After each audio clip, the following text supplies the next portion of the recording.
नमस्कार, मी कविता. आज मी तुमच्याशी शिलाई काम करताना अगदी मनापासून बोलायला आले आहे. एकदा खास मुद्द्यावरती, खास विषयावरती, जो आपल्या प्रत्येक स्त्रीचा मान-सन्मान जपून ठेवतो.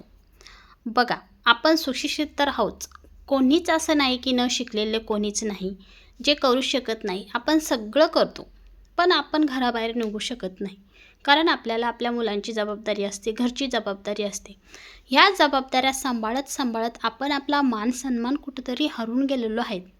आपल्याला काहीतरी आणायचं असेल, साधं आपल्याला टिकल्याचं पॉकेट जरी आणायचं असेल, तरी दुसऱ्याला भीक मागण्यापेक्षा आपण आपले स्वतःचे पैसे आपण घरात राहून कसं कमवू शकतो, त्याकडं आपलं लक्ष असायला पाहिजे.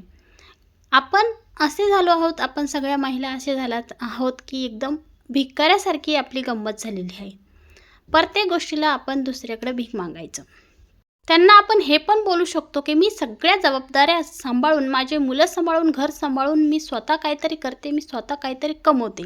जर आपण कमवत असाल तर आपण असं बोलू शकतो. आणि माझी जबाबदारी महत्त्वाची असल्यामुळे मी घराबाहेर जाऊन नोकरी करू शकत नाही, म्हणून मी कमी बसलेली आहे, असं नाही बरं का.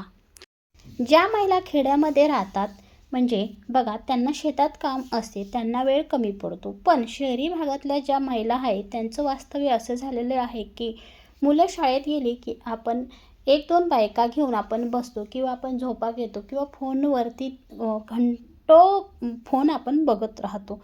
पण ते न करता आपल्या आवडीचं जे काम आहे, आपल्यामध्ये जी कला आहे, ती कला जर तुम्ही अंमलात आणली तर तुम्ही स्वतःचा एक व्यवसाय सुरू करू शकता आणि तुम्हाला इतरांना भीक मागावं लागत नाही.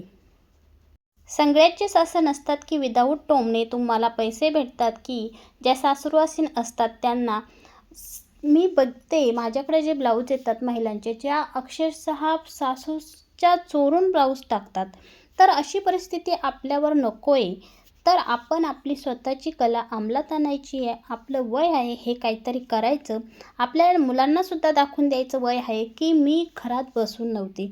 मुलंसुद्धा आपल्याला बघतील आणि तेही आपल्याकडून काहीतरी आदर्श घेईल. तर काय करायचं, घरच्या जबाबदाऱ्या सांभाळून, मुलांची शाळा, अभ्यास बघूनही आपण आपल्या हातातील कौशल्य, स्वतःची आर्थिक मदत करू शकतो. मी रोजच शिलाई काम करताना हेच दाखवण्याचा प्रयत्न करते, की परिस्थिती कोणतीही असो, जिद्द असेल तर आपण घरी राहूनही सुद्धा आपण प्रगती करू शकतो आपली. तुम्हीसुद्धा माझ्यासारख्या परिस्थितीत असाल तर काहीतरी करायची तुमची इच्छा असेल तर नक्कीच सुरुवात करा. आज बसून नाही तर उद्यापासून नक्कीच सुरुवात करा. तुम्हाला माझ्या शिलाईच्या टिप्स आवडत असेल आणि माझ्या प्रवासाबद्दल तुम्हाला जाणून घ्यायचे असेल तशी मला कमेंट करा. मी तुम्हाला नक्कीच सांगेल आणि नक्कीच मी तुम्हाला प्रोत्साहित करेल.